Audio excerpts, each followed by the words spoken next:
obviously we did a terrible job of guarding and let it snowball on us. I thought the first half, after the initial surge, we played good basketball. They make a 3 at the end, they make it a 6-point game, but I thought we played really well in that stretch and just didn't guard in the second half. The defense, they but the pressure and then also what they do afterwards as far as like getting down transition, getting layups, just making things quick after they get the turnover or the rebound or whatever. Like how much does that make things difficult for you? Yeah, we didn't handle the ball well. You know, I think that's something we have to do really well. It wasn't horrible. We just didn't move the ball. We didn't have great offense most of the night. I thought the transition stuff is something that you really well, even on makes. And I just didn't do a good job in transition defense and didn't run good offense. I think if you're going to, the game we played at our place, we just executed very well. I mean, you have to. And that's something that we have to at this stage, and we're going to always have to really execute, get good looks, take care of the ball. Not just take care of the ball, but really execute and get good looks that are in the flow of the offense. Just didn't do that all night. Do you feel like you're putting yourself something behind the 8 ball a little bit, falling behind 16, and then sort of having to do things perfectly? It happened really quick, too. Like 3 stops got you back in the game, or cut the lead to like 6, I want to say, and then, you know. And cut to 3. Yeah.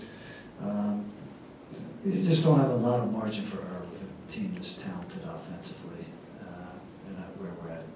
So sure, if you get fall behind by quite a bit, it's difficult to get it back. But I thought we did a good job of, running our stuff at that point. The second half we did not, and then in turn, since we're struggling offensively, I thought we allowed it to affect our defense. I'm just really disappointed the defensive side of the ball for about 10 minutes.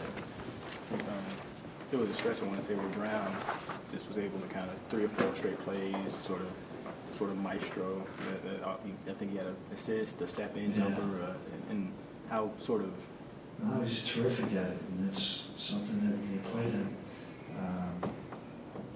when they're playing well, it's usually a sign that he's got the ball in his hands and he's bringing it up, and there's a great pace to their game.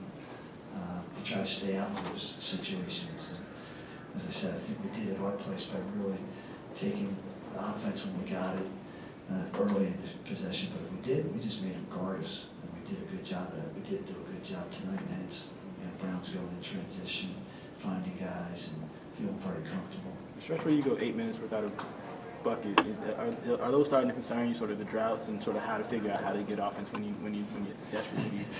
Yeah, absolutely. We struggle for that 8-minute stretch, and that's something I told our guys. Right now we play 7 scholarship players. They're all freshmen and sophomores. And the last 2 games, after 4 games of great basketball, these last 2 had 2 really hard places to play. Basically hard because the teams you're playing are very good as well. We just did not play up to our capability that we did play.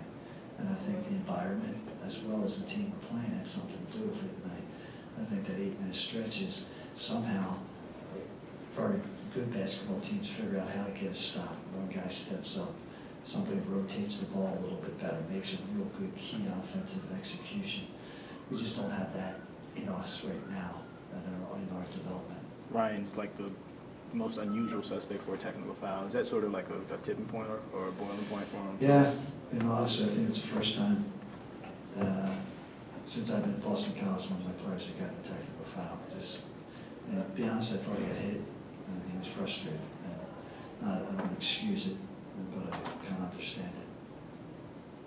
And also, last one, I'll let you go. But year over year, did you feel like this was a team that would have been able to figure out a way to win more games on the road? And were some of them tough and got away? And where does that leave you, sort of with the expectations versus what you got as results?